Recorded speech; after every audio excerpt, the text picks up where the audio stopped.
welcome to the Fred McNair radio show. On this Monday night, Charles Edmond here with Braves head football coach Fred McNair, coming off a tough one Saturday at Prairie View. Good evening, Coach. Good evening, Charles. Tough one it was, man. It sure was. We're taking your phone calls at 601-877-6595. Your tweets at Tall Man Radio. Keisha's handling those. Good evening, Keisha. Good evening. So the gang's all here. Larry Sanders shooting the video on the YouTube channel for the Mass Communications Department, so you can watch this as well. Coach, another quality team, Prairie View, one of the top 3 teams in the conference, and it was just a very difficult loss. We had our chances in the ball game, and that's all you can ask. Just couldn't get over the hump. Yeah, and the thing you said about that, Charles, is true. You know, we had our chances there, and you know, I talked to the team on today about having opportunities to win ball games. You know, right there at the end, and we just couldn't finish it. And I talked about them having fast starts and finishing strong in the main event. So we had fast start. We just wasn't able to finish it out as well as we wanted to at the end right there, Charles. Just like I said, we had opportunities to get over the hump there, and you know, playing a good Prairie View football team. Coach Summers and he done a great job with that team up there, and just getting them prepared, and you know, we just couldn't get over that hump like that. We jumped out to a lead, and we'll get into the highlights coming up here, so let's get right into it. Let's fast forward it to the second drive of the first quarter. The Braves started at their own 37-yard line with 11:26 left in the first quarter. Second down and 10, Spearman, a gain of 12. Spearman again with the hold to the 40, to the 35, 30, 25, 20, inside the 15, down to the 14. So a gain of 36 for Silas Spearman and a first down. Will change the pace. And talk about the different running style. When you look at Lance Turner, you look at Aaron Baker, and you look at Silas Spearman, talk about his style compared to the other two. Well, he's a more quicker back than both of those guys, and he got good speed, and that's the thing that he's coming of age now, and just really learning the system that we put him in. And you know, I think Coach Kite's done a great job with the running backs and what they need to get done as far as carrying the football. You know, he had troubles in the early part of the season with fumbles, and we kind of tightened that up a little bit, and now he's able to carry the ball more now than he had in the past. So, you know, he's a good running back. He's going to be there for us and down the hump. So, you know, with Baker still having problems and things like that, you know, with his ankle, he have to be that next guy behind Lance. So with that big run, it was 1st and 10 from the Panthers' 14. Turner for 6 yards. Second down and 4 from Prairie View's 8. Second down here is Lance Turner straight up the middle, and he scores. Well, same thing. He worked that one for the touchdown. 4th touchdown of the year, Coach, and we got off to an early start. We did, and that's the thing I talked to him about in the locker room before we came out. You know, starting the game fast, most likely than anything, and you know, just being able to finish strong, and you know, that's what we did. Lance right there, offensive line did a great job opening up the hole, and he's using his power running in the end zone there. So it was 7-0 in low-scoring first quarter. That was the score at the end of the first, 7-0. We seemed to move the football a bit. You know, you talk about a fast start. That's something you've been wanting to see, and I thought we got off to a fairly decent start Saturday. Well, we did, and we had opportunities there another opportunity there in the first quarter to probably put up another score, and we failed to do that. So, you know, we just have to make sure that we execute all phases of it, and you know, we have those opportunities, we have possessions, and we have to make sure we capitalize on those possessions. So it was 7-0 at the end of the first quarter. At 6 minutes after 6 o'clock, let's go to the phone line for the first time. Let's go to Port Gibson, and Marquise joining us. Good evening, Marquise. Doing pretty good.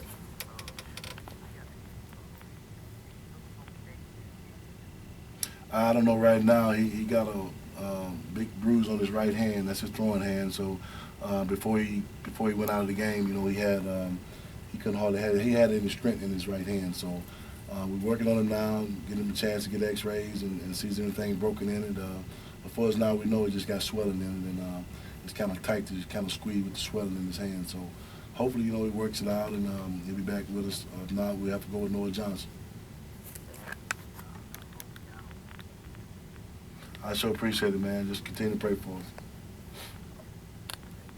All right, Marquise, thank you very much. Marquise joining us from Port Gibson. We were able to move the ball up and down the field that first quarter. We had 200 yards of offense in that first, holding Prairie View to 89.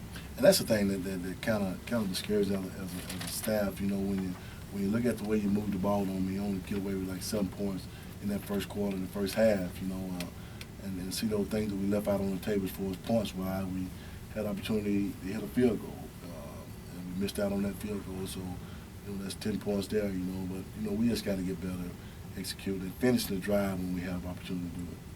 On the ensuing kickoff, after we led 7-0, Floyd, a 57-yard kickoff return. We talked about Willie Quinn 2 weeks ago. He sprung loose for a big punt return, and Floyd, a 57-yard kickoff return. What are some of the things we need to clean up for special teams? Well, the biggest thing is ball placement for one, and we have deep right kicks, and we kind of have pooch kicks that we just get it high in the air, and I think that we just felt we missed a hit on the ball for us kicking it where it needed to be done, and we talked about that on the sideline, put the ball where it needed to be placed, and we kind of corrected that, along the way, and got it to the sideline, but we just need to get more out towards the numbers and where it needed to be instead of on the hash. So we just had to get that corrected, and the guy, he did a great job on the return. He's a speedy guy, he's a elusive guy. Some of the runs he had in the backfield on the speed jet sweeps and stuff, kind of gave us a problem there for our defense. But we just had to have better ball placement when the ball needs to be put in certain places. We got to put it. That takes us to our first break at 9 minutes after 6 o'clock. Give us a call, 601-877-6595. Keisha's working the Twitter feed. We'll get to those coming up on the other side of this timeout. We'll be back in 1 minute on the Fred McNair Radio Show. Final regular season home game of the year, Saturday, November 19th, Braves home Jackson Stadium. The Alcorn State University ticket office is a new or convenient way to Braves sports fans. It's called Quick Click, which allows Braves fans to get tickets online or on any mobile device. Unlike other ticketing services, Quick Click allows you to purchase tickets without any additional fees. Once purchased, tickets will be available for will calls the day of the event. An email confirming your ticket purchase will be sent to your email address. The great thing about Quick Click is not only for Braves football games, it's for all sports. So don't hesitate to use the service to let you support all of the Braves Quick Click. Be sure to use Quick Click to purchase Braves tickets for the final home game of the year, Saturday, November 19th, when the Braves take on Jackson State. For more information, call 601-877-247. All right, it's 11 minutes after 6 o'clock. Keisha, on the Twitter feed, I understand there's a tweet from Mr. T that came in concerning the quarterback situation. So let's talk about that a little bit. The tweet from Mr. T, he says, Coach, hang in there. We're right there with you.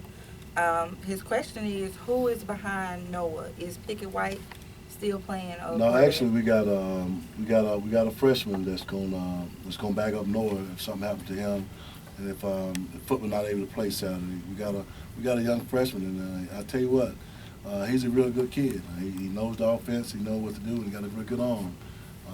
He's another slashy type running guy. He knows the offense well, and if something happened to Noah, we will go to just a true freshman at the backup position. What have you moved Pickett White to another position? Yeah, he's playing a little receiver for us now, giving us a little more depth at receiver. Okay. I think the things that happen in a way that to where this freshman that come in and Felix Harper come in and doing a tremendous job for us at the third quarterback position now. All right, so it was 7-0 as we get into the second quarter highlights. Let's fast forward the action in the second to 8:24 left. In quarter number 2, the Braves started at the Panthers' 40-yard line. Aaron Baker for no gain, and this brings up 2nd down and 10. The ball is lost. Preview says they have it. See if it was a forward pass, and Footman just lost it. Preview's got it. That was the play that Footman got injured on. Now, did his hand hit a helmet? How did that happen? Well, no, I think prior to that, something happened prior to that, and I think that may be an old injury that he come to the sideline, and I asked him what happened. He said, Coach, I can't really squeeze the ball. And I said, when did this occur? He said, he had problem with it last week, but all week during practice he throwing the ball good and gripping it good, so didn't think nothing of it, but I think he kind of re-aggravated during the process of the game, and there he just couldn't grip it, and he lost it in the process of getting ready to throw it. So that was Footman's last play, and Coach talked about how that happened. So the Panthers off the turnover, 1st and 10 from their 46 with 7:42 left in the second quarter. They got to the Braves' 39. So if we look at the defense, Coach, the defense needed to make a play with Preview moving the ball. And on this play, the defense did step it up. Play action from Morton. Off his back foot, just throws it, and It's it's called. an interception. Yes, It appears sir. trying to throw it away, and it is a pick. So we needed a turnover. We got our third interception of the year right there. That was a great job by OJ. He did a tremendous job chasing the ball down and keeping his feet in bounds to where it would be our possession. So, the defense had played an outstanding game, I think. The guys played really hard. We had a few miscues there in the process of the whole thing, but, I think overall they came out and they fought their butt off and played very hard throughout the whole game. So we got a turnover, and then next thing you know, Noah Johnson in, and next thing you know, we get on the board again, a 78-yard run. Talk about that. And those are the things that Noah can do with his feet, Charles. And he does a great job of reading his own and making sure he do the right thing to get himself in the process of running touchdowns. And that's what he did. And a great read for him, and 70-some yards later, it's a touchdown. So did a great job standing bound at the end there. But he's a great player for us, and I hope he can continue to play the way he's been playing. Yeah, and just think about that. Noah Johnson and all the rushing touchdowns he has, and this one was special. So Noah Johnson will keep it. Noah Johnson with a big run to the 40, 45, 50, to the 45, to the 40, to the 30, to the 20, to the 10. He stays in and he scores. So that made it 14-0 at that point in the ball game. The Panthers' next drive started at their own 48 with 5 minutes left in the first half. Got to the Braves' 19. Morton's pass, again, another pick. And then when you look at it, Coach, we had a situation where we had pass interference. And let's talk about that, because that was a critical call there.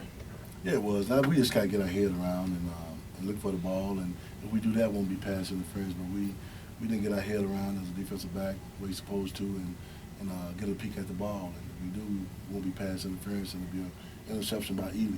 So in the process of returning, they say he stepped out of bounds. But anyway, pass interference, you go everything. So they get the ball there. So the Panthers moved the football. They had a 3rd and goal from the Braves' 6-yard line. Quarterback Morton guards to his center, steps back in the shotgun formation. Play clock at 8. 3rd and goal from the 60. Back to pass, pressure check down, catch to the 10, to the 5, and he's in, touchdown. Stacy Gardner missed the tackle on McNair. Had him covered. He gave it a little juke, and when he stopped, his feet split on it. Yeah, and he had him in the backfield, and he squirted loose. And that's the thing that we missed some tackles on those guys this game too, Charles, in the process of playing great defense. That's the thing you have to do. You have to make tackles. We had some miscues on tackling, and it kind of cost us right there. So it was 14-7 at that point. Then a squib kick that we couldn't get on. Panthers recover at the 15-yard line. Coach, talk about that. What didn't happen there? Well, the thing was, with Baker being out, now we have to rely on a transfer kid to get back there. And in the process of that, he's not to go back. And he made a step back, and so the guy that's supposed to be returning it thought he was going to get it. And he kind of slowed up, but we just miscued on that one, and that gave them another possession there at the end, and opportunity for them to score again. We just can't allow that to happen on special teams. So the Panthers got the football at the 15. They settled and got a field goal late in the first half. So after dominating the first 25 minutes of the first half, the Panthers get 10 points in less than a minute. It is 14-10 at halftime. Your thoughts there? Well, just a thought. We left a lot out there during the first half. I thought we could have scored more points in the first half, and I thought right there at the end, we gave up those points right there at the end was kind of discouraging, and kind of lets the air out a little bit, as a team, and just trying to get those guys back up at halftime, get them to understand, we got another 30 minutes of ball to play, and just go back out and have fun and execute the way we should. So 14-10 at the break. It's 17 minutes after. Let's go to the phone lines. Let's go to Natchez, and Enum Young calling us from Natchez. Good evening. Good evening. First of all, Coach, I'd like to say it must be our destiny that we still in contention for a championship with only 3 victories.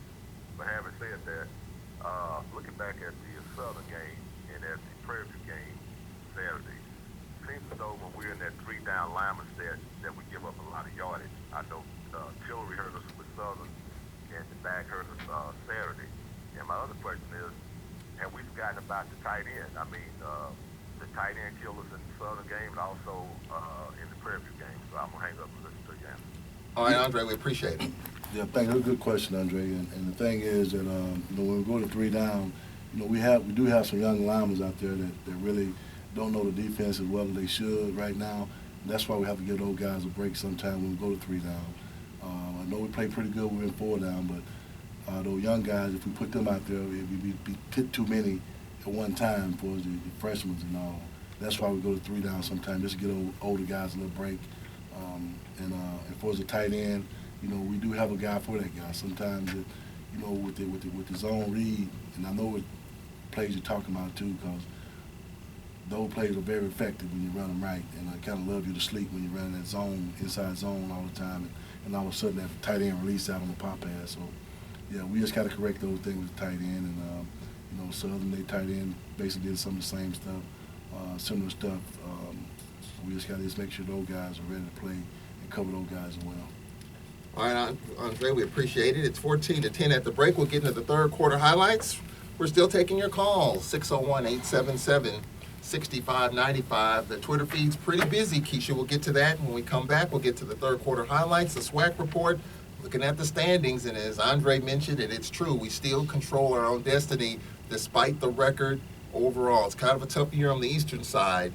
Not the case in the West, but in the East, it's pretty tough. We'll take a 1-minute break. We'll be right back on the Fred McNair Radio Show. The SOB Club for your sounds of dynamite. Get out your phones now and join and donate. Let's help take the sound to decibels. This year, the SOB Club is sponsoring an instrument drive for the sound.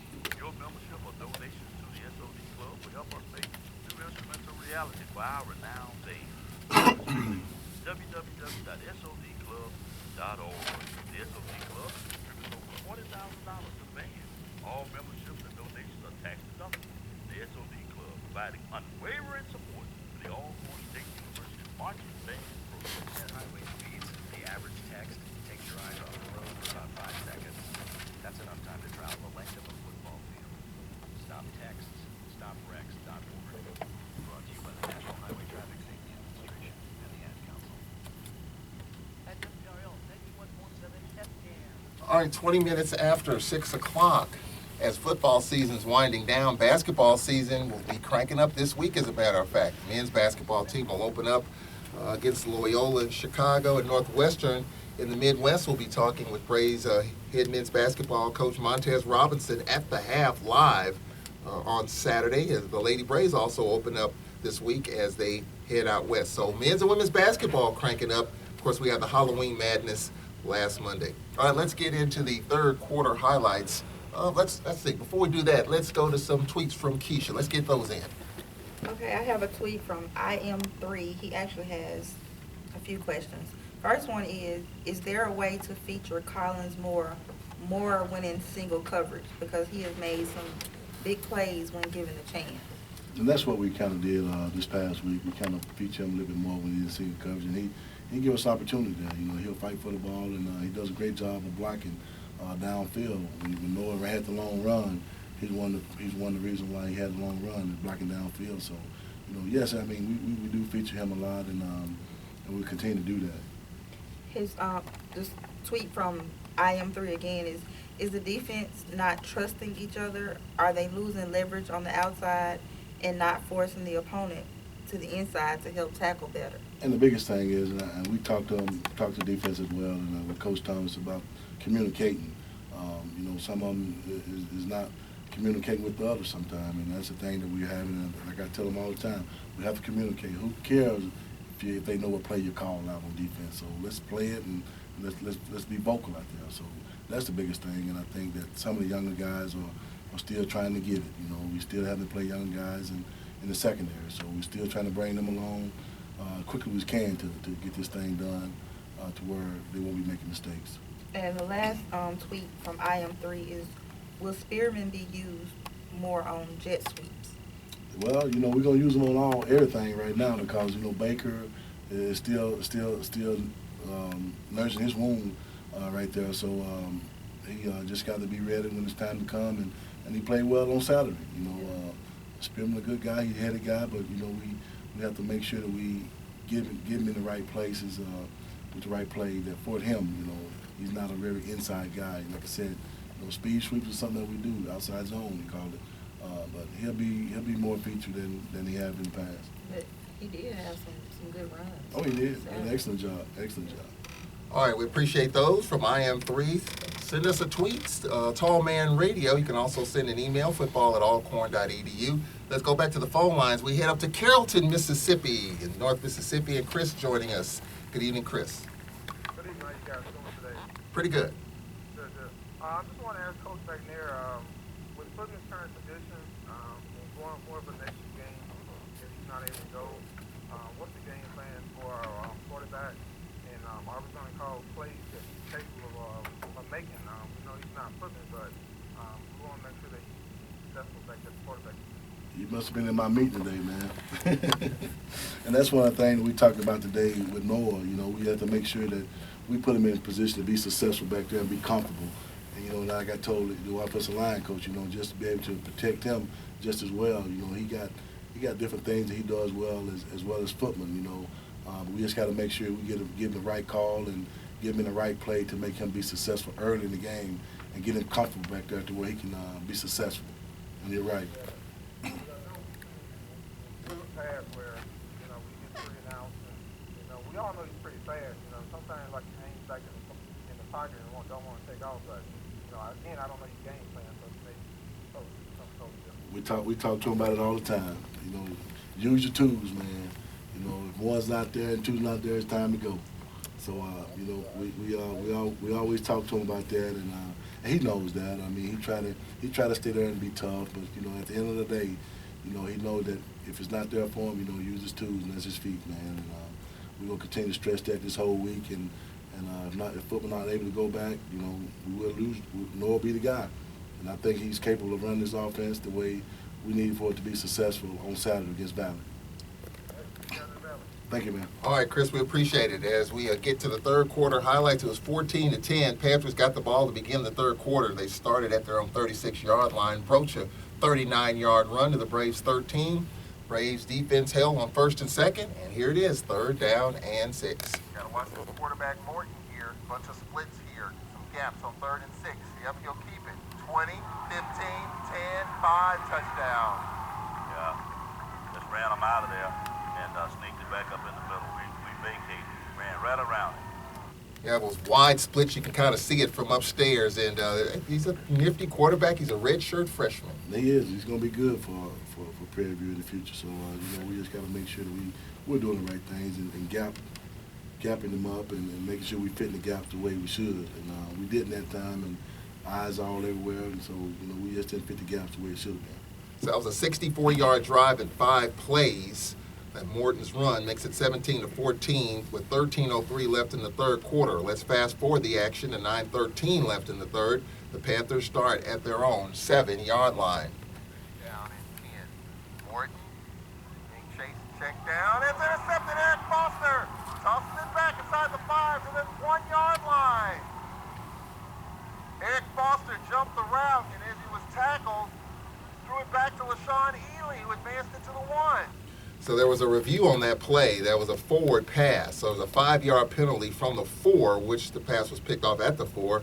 So the Braves started at the 9-yard line. So Alcorn trying to get back into it, and they're able to take advantage of it. Here's Noah Johnson wide open. It's a touchdown. Man, it's amazing what happens when you fake that ball to Baker. He draws a lot of attention. So Noah Johnson has accounted for 2 touchdown runs in this game. One from 72, and Cedric Tillman right there, 1 for 9, and the Braves are PAT away from going up by 4. So it's 8:53 left, so we were able to capitalize on that. Yeah, you love for that ball to be back on the 1-yard line like it was, Charles, instead of back on the 9. So we got penalized for a forward pass there and pushed the ball back to the 9-yard line. But, you know, just using Baker in the way we should. And Noah did a great job of reading defensive end and keeping it around the corner and scoring a touchdown. So those are the things that we're capable of doing once we're in that sync of moving the ball fast and all that kind of stuff. So that's where you have to continue to do that. So back and forth we go. Keisha? Well, I had a question about the call. So the penalty was from where the ball was intercepted. So, What okay. it was, the lateral happened on the 4-yard line. Okay. And the fall lateral happened on the 4-yard line. So the penalty is almost like a delay of game. It moves back 5 yards to the 9. Okay, because I was confused on that. I was like, how did we get back to the 9? Yeah. I was thinking, well, if it went to the 1, should it move it back to like the 6-yard line? I mean, They I was mark it kind of from confused where, on they, that. They mark it from where the lateral happened at. Okay. Okay. And replay was very much utilized in the game Saturday, and we kind of talked about it. Coach, I talked to Harold Mitchell, the director of SWAC officials. He was at the game Saturday, saw him in the hotel lobby Saturday morning, and he indicated that the last home game next Saturday against Jackson State, replay will be used, whether it's a TV game or not, because our operations with the video board and the replays have been so efficient for the first 4 home games. They're going to use replay and kind of give it a test run. So that's a credit to everyone involved with the video operations crew. Marcus Ward leading that group, and it's something that obviously coaches, they want it for every game in the conference, whether it's TV or not. What are your thoughts on that? Most definitely, I wouldn't mind having it for every game, Charles. Yeah. Just for that purpose. We all not perfect. We make mistakes, and just using the instant replay during games, I definitely wouldn't mind it, because some cases that is really needed, the instant replay. So it'll be big for us and throughout the whole league, I think that it will be. So the Braves re-grabbed the lead with 8:53 left in the third. The Panthers, with 4:59 left, started at their own 36-yard line. McNair a 20-yard run. So the Panthers have it at the Braves 44. Quarterback back to pass, being chased. And he's gonna lob it long downfield. It's open, wide open, touchdown, Panthers. Busted play. A sliding catch for the touchdown by Darius Floyd from 44 yards out. He Yeah. got behind the defense. Yeah, to say let him get behind it. Tell you, get deeper than the deepest man. Looked like that ball hung up there forever, and Floyd got it. It did. Just break down in coverage, just like Mr. Barnes said. We lost a guy, and he got behind us. And always talk. Stay above the cut. Coach Thomas always telling me, you got to stay deeper than the deepest guy. So we lost the coverage, busted up there, and they were able to give a scrambling touchdown there. So it was 24-21 at the end of 3. Noah Johnson, there was a pick there by Riley Johnson, some miscommunication there. Panthers started their own 15-yard line. So 24-21 at the end of the third quarter. We're going to take a 1-minute break halfway through the Fred McNair radio show. We have a call from Raleigh. We'll get to that coming up. Fourth quarter highlights, SWAC report, and a Valley preview coming your way. We'll be back in 1 minute on the Alcorn Football Radio Network. Alcorn State University football, thanks to the 2016 members of the 1871 Club. Thank you so much to the support of Alcorn Football 2016. For more information on how you can become a member and a premier supporter of Braves football, contact Larry Smith, Director of Athletic Development, at 601-443-1881, or send him an email to lsmith@alcorn.edu. One day, I'll teach chemistry to kids. I'm going to be an architect. My dream is to be a chef. At the U.S. Department of Education's Office of Federal Student Aid, we provide more than $150 billion each year in grants, loans, and work study funds, making higher education possible for anyone at any stage of life. I can go back to college. I can change careers. I can make a difference. Federal Student Aid, proud sponsor of the American Mind. Learn more about money for college at studentaid.gov. All right, that's the bottom of the hour. Let's pause 10 seconds for station identification on the Alcorn Football Radio Network. You are tuning in to WPRL 91.7 FM, broadcasting from the campus of Alcorn State University. All right, let's go back to the phone lines here at 32 minutes after. I believe Joe is calling in. Is this Joe? Yes, this is Joe. How are you guys? Good evening, Joe. Yeah, good. Hey, Fred, how are you? I'm doing good, Joe, man. Yeah, I'm a big fan. I got the opportunity to watch you play and watch your brother play, so I'm a big fan of the McNair. All right, I appreciate it, man. Thanks. Hey, I got a quick question. It is more leaning towards Footman, not knowing his current condition, and us playing Valley this weekend, and Valley not really meaning a whole lot in terms of whether or not we're able to make it to the championship or not. Are we considering not playing him this week if he's able to go? Well, it depends on the extent of his injury right now. We don't know because I guess got a lot of swelling in it. I don't think, I'm not a doctor, but I don't think nothing broke in it. Just a lot of swelling. Just had a big contusion there. But hopefully, you know, and I talked to him a little early before tonight radio show, and he said he can move it a lot, and just the swelling that got it so tight that he can't really make a fist with it right now. But hopefully, you know, we don't have to use him, but you know, he will be on standby if we need him though. So, you know, we got a little young freshman right behind the Norris, behind Noah, and Felix Harper. You know, he may be able to play a little bit come Saturday. Hopefully, we don't need him, but you know, I'm not going to rule him out at this time. So we just have to play it, maybe a game time decision whether we let him play or not. Okay, thank you for answering that question for me. Yes, sir. All right, we appreciate you calling. It's been a tough year for Footman injury-wise. You know, he had the high ankle sprain, the shoulder, and now the hand. Kind of a tough year.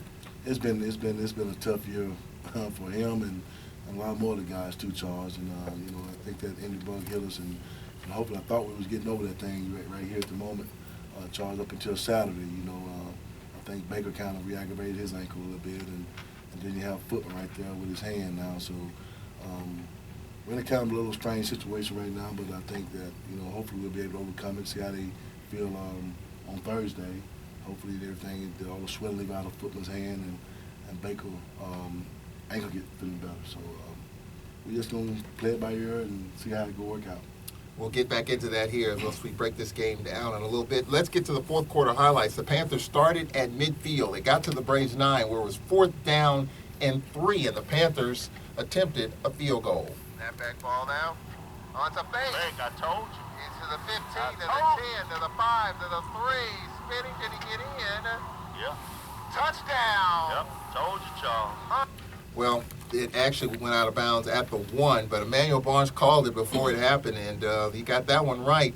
Did you see something there that determined it was going to be a fake? No, not right at the time. We didn't, Charles. You know, we was going at the block, and I think that was the decision that we made to go to try to get the block. And I thought we had contained on the receiver, which he wanted to throw the ball to the receiver, but the guy didn't come off the receiver, and I think he did a good job of staying back on the guy. And then I guess the holder kind of made a good effort to try to get to the 1-yard line on that possession there. So we miscued on that one, and you know, we was thinking in terms of a different thing there. That was a 13-play drive, Coach, 85 yards. It took up 6:37 off the clock, some of the third and some of the fourth quarter. Yeah, I mean, that's the thing that Prairie View kind of does to you right now. They kind of love you to sleep with all their little RPOs things that they do, and you know, Coach Simmons, he's been a good coach throughout his whole career, you know. So, but that's a long drive for us and takes up a lot of time. So with that field goal, they eventually scored on that drive, so the Panthers were up 31-21. The next Braves drive started at their own 31 with 10:09 left. They got to the Panthers 16. It was 2nd down and 6. Braves down 10 on 2nd down. Here's Noah Johnson to the 10, to the 5. He's going to score. Touchdown. So that made it 31-27, and then our PET, which we needed, was blocked, and we've had some issues with point afters the last several weeks. And the biggest thing, we stressed that all week of being very firm inside right there at that point. And I think the right guard kind of stood up, and they got a good push on him instead of staying low and holding firm on his block. So he kind of stood up on that one, and you don't know if he just took that play off and didn't think they were going to bull rush him, but they did. And we got that extra point block there, which we needed. So with the point being PAT being blocked, it was 31-27 with 6:46 left. The Braves had 2 more cracks at it with 4:42 left. We got the football at our own 37, 3 incomplete passes. So talk about the situation. I mean, our defense got off the field a couple of times to give our offense an opportunity. But on that drive, 3 incomplete passes. I know we were able to run the ball pretty effectively. Talk about trying to stretch the field by throwing the football. Well, the biggest thing was, you know, with the time left remaining, you know, we just want to make sure we get something downfield early. You know, just kind of kept them sleeping and get something down the field early where we have at least a chance on the other side of the 50. And throwing no passes there. But you know, that's just the growth that Noah got to be able to do some of those things like that. And that's the difference of him and Mars in the passing game. Then there was an open Collins Moore who had some separation on a deep ball in one of those 2 drives. Yeah, I mean, if he just throw the ball, he just lays it up. But if he throw it downfield more, Moore just catch the ball and have a touchdown. You know, but he just lay it up. You know, a soft throw, and that's the thing we talk about every day in practice. Throw the football. We have to throw the football with velocity, and that's the thing that he didn't do on that play. I mean, the D-back just got a little finger on it to just knock it off line there. So that's the thing that he really got to work on, and we just really got to hone in on him, just putting accuracy and velocity on the football. The final drive that started at their own 29 with 1:52 left, and couldn't get anything done there. And the Panthers ran out the clock, and the final score was 31-27. We'll take a break here. We'll go inside the numbers, taking your phone calls, 601-877-6595. We talked about the standings. One of the callers mentioned about how the game doesn't mean anything in terms of the standings. And, in fact, we can't win the division on Saturday. We can't lose it either. So we'll talk about all of that coming up as we go inside the numbers of this game. We'll be back in 1 minute on the Fred McNair Radio Show. All in all, faithful alumni. Every all one alumnus is free to be in Jackson, Mississippi at the state capitol on Tuesday, February 28th, If we 2017 win at 8 a.m. Saturday for the annual and Purple Jackson Dome State at the lose, Mississippi Capitol. we don't clinch? All funding goes toward full funding What? by legislative attendance Because we still got to play them. And if we finish tied with them, then they'll look at the head-up matchup. If we lose to Jackson, we'll be tied. But then Bama State is still in it because they beat Jackson State. Bama State is still in the hunt. One day, I'll teach chemistry to kids. I'm going to keep Oh, Lord. Yeah. My dream is to be a chef. Yeah. by Jackson losing to Bama State, that kept the door open for them. If they had lost, then it would have been a two-horse race. It would have been us and Jackson. But see, by us losing Saturday, that means it's going to come down to that last game. And see, I thought it wouldn't matter because we beat Alabama State. But see, Jackson's still tied with us, though. more about money for college at studentaid.gov. All right, welcome back to the Fred McNair Radio Show. Trying to break down the scenarios to Keisha here during the break. And I tell you, it can be a little confusing at times. And by the way, someone asked me in the parking lot Saturday about these games. Do these games count? Some of them count, some of them don't. All of these games count. All the conference games count. You have 9 conference games. Those games count towards your division. So that's, next year's going to be 7. But as of right now, it's 9. So let's go inside the numbers of this game, Coach McNair. We were able to run the football. We had 256 yards rushing, led by Noah Johnson coming off the bench for $123. Yeah, that's it. Those are the things that we're capable of doing on this offense is run the football, and and that's what they've given us, the opportunity to run it. And so we just have to take what they give us sometime, and just got to make sure that Noah is ready to play in the passing game as well. So we just got to fix that up a little bit for him and make sure he's comfortable in the passing game now. Thought Lance Turner was the plan to get him some more carries. He only had 7 touches. Yeah, it was, and I think after probably like the first half, I think he was kind of on that hurt side a little bit. He got hit right there in the first part of the game. I think he had a little injury in his lower back. So that's the thing that happened to us all year, Charles, with injury. So just kind of limited him on what he could do right there in the running game. Aaron Baker, 9 carries. Talk about his status. I mean, he gave us what he could, some hard runs, 9 carries for just 8 net yards. And that's the thing with him, and I thought that, he was going to be okay during the process of the whole week running the football way he practiced, but I guess game time situation, I think that he got a little nick on that old ankle again, and it kind of slowed him down because we get the ball on 3rd down and 1, and he really don't punch it in there like he should. He just lays it down, and that let us know right then that he wasn't really full 100% to play. Passing the football between Noah Johnson and Lenore's Footman, 10 of 28 passing. Noah Johnson, 6 of 17 for 91 yards in the receiving category. And Tavares Johnson will be playing close to home this weekend up around Cleveland as we go to Edabina. He had 5 catches for 63 yards. Yeah, I mean, Tavares he's been coming off his age, and he's been stepping up in the passing game as far as catching the football for us. And hopefully that young guy, he's going to mature and be one of the great ones. And I think he's on the path right now where he's becoming of his age now. So he's doing a great job for us there. Talk about on the defensive side, because there's no question in the first half, and I thought we had chances in the first half to really extend ourselves up 14-0. Our defense kept getting off the field. We had a chance to extend the lead. Talk about who stood out individually on the defensive side. Well, you know, all those guys over there, they put forth the effort, and you know, Darren Anderson, and those guys like that, and even Eric Foster, you know, with the interception there, and I tell you what, OJ has done a great job, you know, just coming in. Talk about him. Talk about O.J. O'Neal. OJ O'Neal has done a tremendous job, and Coach Thomas and I was talking about him earlier, just coming in, just learning the defense the way he have, you know, these past few weeks, and just being a starter now. He's done a tremendous job, and actually he's the athlete of the week for us. But he's done a great job just coming in, playing with the interception he had, and like I said, defense did a great job, and we had opportunities there.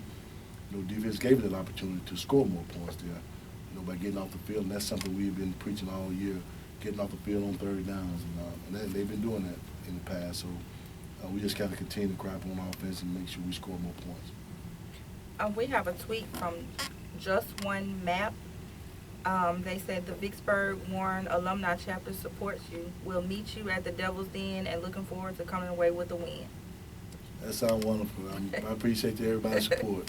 Really do. I think the team, that's something that we really need right now with everything that's happening surrounding us, is support from the alumni and the fans. You know, that's big for us, and I tell the kids all the time, you know, we just got to go out and play. You know, don't worry about nothing else. You know, we'll have support behind us, and that's the thing that we really appreciate when you get tweets like that and people that are really concerned about this team and for the better part of it. You know, and just like the kids, you know, I always talk about, you know, the kids are going to be kids, and they're going to play as hard as they want to play, and they've been doing that. So I really appreciate all the support that this football program been getting here in the last couple of weeks. Coach, the three top teams in the league, Grambling, Southern, Prairie View. You go back to Grambling midway through the third quarter, we're right there. Against Southern, 8-point loss, we're right there, it was back and forth. Then against Prairie View, right there, we jump out 14-0. So against the three top teams in the league, I mean, you make 5 plays, and we're probably, no doubt, a couple of wins, probably heading to Houston right now. But, you know, you talk about the injuries and how tough things happen, just a matter of fighting through this. And that's the biggest thing, and our guys know it, and, you know, we, and like you said, Charles, we in all those ball games, and if you see that everything that happened, it happened late in the ball game for us, you know, as far as just being behind or being up, and everything's kind of collapsed because of the depth that we have. You know, we have Aaron Baker, we have Lawrence Footman. You know, you have those defensive back that's not playing right now. Later in the game, you win those close games like that. So, you know, but you know, we still pressing and trying to get those guys better.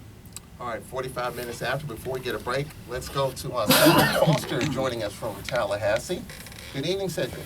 Hey, good evening, Coach.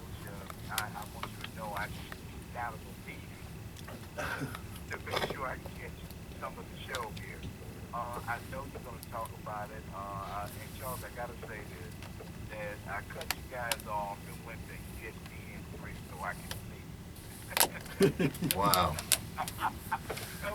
No point in cash, but I'm not happy, Mr. Foster. I'm not happy at all. I know, but listen, this I know Saturday I'm gonna have to listen to it, but I noticed first you got a nice facility there, and a nice little stadium. But one of the things I know you're gonna get into it. I just want to just talk about, you know, the standings. How do these stands, do you think we can get a chance to get back? I know we can get hot and do some damage. I still, from what I see, when it's coming out there for homecoming, and what I saw this past Saturday, not that far, you know, if Footman can stay healthy, get back healthy again, I think we can do damage. But that's basically all I have to say, and Coach, I'm behind you, okay? I appreciate you, Mr. Foster. All right, All right, Cedric Foster, thank you. Great segue, because we're about ready to get into the standings. So let's get into it, shall we? All right, the Braves and Jackson State, 2 games remaining. Of course, the Braves played Mississippi Valley. Jackson plays at home against A&M and then Alcorn. So 7 games in, the Braves are 3-4, Jackson State 3-4. Alabama A&M 3-5, Alabama State 3-5. So when you look at it, you got 4 teams separated by a half game. A&M will play at Jackson on Saturday to end their conference season. Alabama State will play at Grambling to end their conference season. We have 2 games to play. Remember, we beat Alabama A&M, and we also beat Alabama State. So we have the tiebreaker on those 2 teams in case there is a tie, and there's a possibility that that could be the case. Of course, we know what Jackson State's got left. By virtue of Bama State's win 14-7 against Jackson State, that kept them in the picture.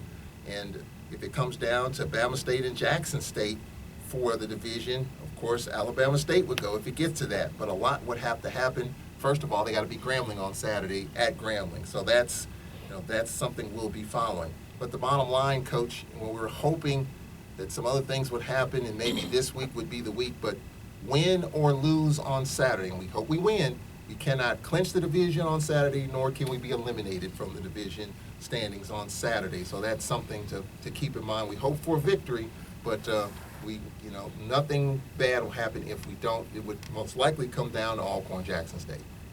And I don't like to go through those scenarios, Charles. and the only thing I tell my guys is let's win both ball games. Yeah. And everything else will take care of itself. And we got a good battle team coming up, and Coach gonna have them guys ready. Coach Cummings, you definitely gonna have those guys ready to play, especially after coming off a win against Pine Bluff, and those guys got a taste of just like a shark. You get a taste of blood, you want to eat all the time. So Coach Cummings, you have those guys ready to play. And we just got to go and play a complete football game on both sides and all phases of the game, Charles. And everything else to take care of itself. We go win, finally we come back and play Jackson. So. When you look at it, and I know some people have already talked about it, I've read it on the blogs, 3 and 4 leads the Eastern Division. Where you look at the West, you have Grambling 6-0, Southern 6-0. Some people would say the East is down this year. What do you say to folks? And sometimes this happens. I say this is probably, no question, a 4-loss team's going to go to Houston, I should say. This has never happened. In the history of our East-West format, this has never happened. So it's kind of an odd year in the East, to say the least. It is. And I think that part of it is that we beat on each other, and then those teams come out of the West side and beat us a lot too. So we just got to just balance it out and take it for what it's worth. It's still an East and West, and it's still a team gonna come out of the East, a team gonna come out of the West, regardless of everything that goes on. So we just gotta keep fighting and putting ourselves in a situation to be the team to come out of the East. And games of interest this Saturday, and we have the early game at 1 o'clock. Alabama A&M and Jackson State at 2 o'clock. Bama State at Grambling at 2 o'clock. So it's going to come down to some of those games that will determine and shape the East for the last week.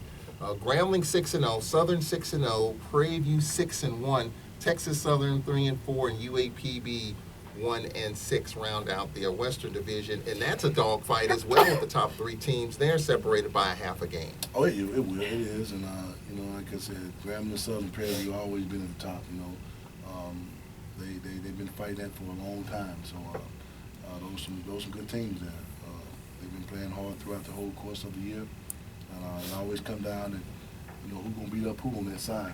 I mean, the same way as in the East, and we just gotta take care of what we have to do on the East side and make sure we get ourselves in a position to come out of the East. You talk about injuries, Coach, and this is kind of a tough deal. I can't remember a year that we've had so many injuries. And I was talking to somebody on Friday, the number of surgeries that these guys have gone through as a team. 6, 7, 8 surgeries. That's unbelievable. It is, Charles, and I think it's just the look of it, man. And we had guys go up on the knife and have surgery. Kenyon Bradley, Terry Willington, Demetrius Whitehead, first part of the year, and the list goes on and on. But hopefully, that with everything that goes on, these guys get everything fixed and able to come back from everything, and that we shape up to at the end of the day that we have everything fixed to where we can be able to compete the way we should. Yeah, it's just been a tough year injury-wise throughout the course of this Braves football team. All right, 52 minutes after, let's squeeze in one quick call. Tell him Rankin. Of course, you can follow him on social media. He's got his bus cranked up. I think the bus might be cranked up right now, heading up to Mississippi Valley. I'm doing pretty All right. good. We got both of the buses straight. That's the reason why I'm calling. Let everybody out there, radio land, know that we have two buses going out to the Valley State for our Alcorn State University parade. All right. The bus fare round trip is only $30. Wow. We looking for the Braves to come out and support Coach McNair and the Braves. We know that y'all need out. Yes, sir, Mr. Rankin. Fill them up, man. Fill them up and bring them on. we gonna need everything, man. Y'all going all day. Yes, sir. We appreciate it, man. How many folks? How many folks were on your bus for the preview trip? We had about 27. Okay. All right. Well, We had a good trip to turn around, but we did what we had to do. absolutely, Hey, absolutely. can I say something to the Brave Nation? Sure.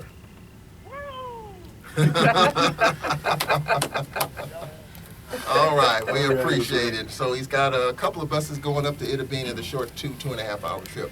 We're going to take a time out here.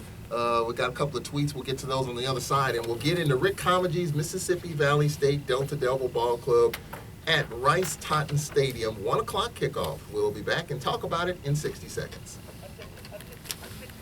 State University family and our listeners in the surrounding areas. It's that time again. That's right, it's time now for the WPRL 91.7 FM Christmas Toy Drive. It's our fourth annual Christmas Toy Drive coming up. Hi, I'm J. Miles Sr., one of Santa helpers of WPRL 91.7 FM, and I would first like to ask you to help us again this year to put a smile on a little boy and little girl's face in the Jefferson and Claiborne County areas. It begins November 15th through December the 21st. And as usual, toys can be dropped off here at the station Monday through Fridays, 8 a.m. to 5 p.m. or for pickup, call 601-877-6290 or 601-877-6594. You can send me an email to jmiles@alcorn.edu and we'll be glad to pick up your toys. Thank you in advance. Please help us to make this year toy drive great!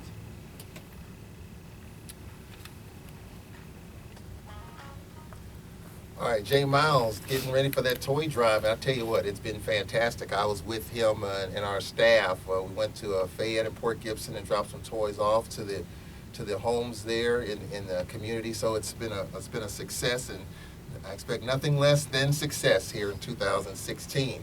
Speaking of success, what is it going to take to be successful against Valley? We'll get a Coach McNair preview in a moment, but some tweets from Keisha. We just have one more tweet from Josh Jr. 813. He says the Holmes County alumni will be in Valley in full force and brave strong. All right, so it's going to be a good crowd, and especially since Valley won last week. I mean, UAPB, they've fallen off the map completely, but Valley, it's a team that's been kind of hitting at it all year long, and Coach Comedy, he's a grinder. He was that way at Jackson State, and at Valley's taking some time, but coming off the win against UAPB, and now one of their rivals, the Braves, coming into town. So what do you expect from this Delta Devil team, Coach? Well, one thing we do expect them to come out and play hard, and I know Coach Comedy have those guys ready to play. They got some really good talent, and they got a 2-quarterback system that they're running, and one guy is very athletic back there as a quarterback. We just got to make sure we contain him and do the thing that we need to do to stop him. And they got about 3 or 4 receivers in double digits in reception. So, we got our work cut out for it. They're going to sling it around. Kind of remind you of the old Willie Todd and Jerry Rice days. And we just got to be able to slow them down and make sure we keep those guys contained. Pretty solid on defense. Coach Cummings has been running that defense for a long time. You see it against Jackson State when he was at Jackson. And now here at Valley, he's been running the same defense for a while. So they're very consistent on the things they do, Charles. And we just got to prepare ourselves, make sure our guys are ready to play A-plus ball game against Valley. And this should be I just hope that the guys are ready to play one of the games that they never played in their life this week, Charles. And we're going to prepare them for it all week and get them ready to play against a real good Mississippi Valley Delta Devil Ball Club. We're so used to success, Coach, and sometimes when things don't go as we planned, you have a tendency to get uptight. Do you feel like from time to time during practice and even in games that this team has been uptight, trying to make it happen? And you talk about trying to do your job and as a player, just do what you need to do? You think the team has been uptight in games from time to time? And that's the biggest thing that I told them, before the Prairie game. Just have fun, man. Just go out and have fun and play the way you should play. To play the way you coach to play, and not try to do too much. Just do your job. And on some cases that we have breakdowns, and in other cases that they out there trying to do their own thing, and that can't happen. If they play within the system, Charles, things will happen for the better instead of the worse. And that's the thing that we really kind of push those guys all week to do. Just play within the system. Don't be selfish player. If it's going to happen, it's going to happen. It's going to come to you. So that's the thing that we're trying to stress now all this week. I tell you what, the defensive secondary came up with some picks. We only had a few going into the game, and maybe our secondary can get a few more here and give our offense more of an opportunity. Well, they're going to have opportunity to get them because they're going to sling it around, Charles. They're going to throw it around. So hopefully that'll be one of the things that we come up with a lot of picks during the course of this game and giving the offense a chance to score more points for them during the whole process of it. We just got to play A+ ball game. How big would it be, coaches, before we let you go, how big would this one be coming home against Jackson State, playing for all the marbles in the East? I tell you what, it'll be a momentum changer for us, and it'll be a point to where our guys understand how to win again. And that's the thing that we got to get back to. We'll drop 3 in a row, and then now we have that bittersweet taste in our mouths to where we have to go out and play a perfect ball game to get a win. And this will be a great one here to come out with a victory here at Valley and come back home and play again against Jackson State. Braves football Saturday at 1 o'clock as the Braves take on Mississippi Valley. Coach, let's get back in the win column. Yes, sir, Charles. We'll try to do it this week, man. And stage ride, looks like we've had rain for the first time in like 6 months, it seems like, and a little rain coming up. Keisha, we appreciate it. Good job with the tweets. Thank you. That'll do it for the Fred McNair Radio Show on this Monday night. If you missed all or parts of this show, I'm going to post it as soon as the show's over. The next 10 minutes or so, you'll be able to listen to the show in its entirety. That'll do it for the Fred McNair Radio Show. Charles Edmond, our producer, Jamario Brooks, we appreciate the phone calls. We'll do it all over again as we get ready for Jackson State.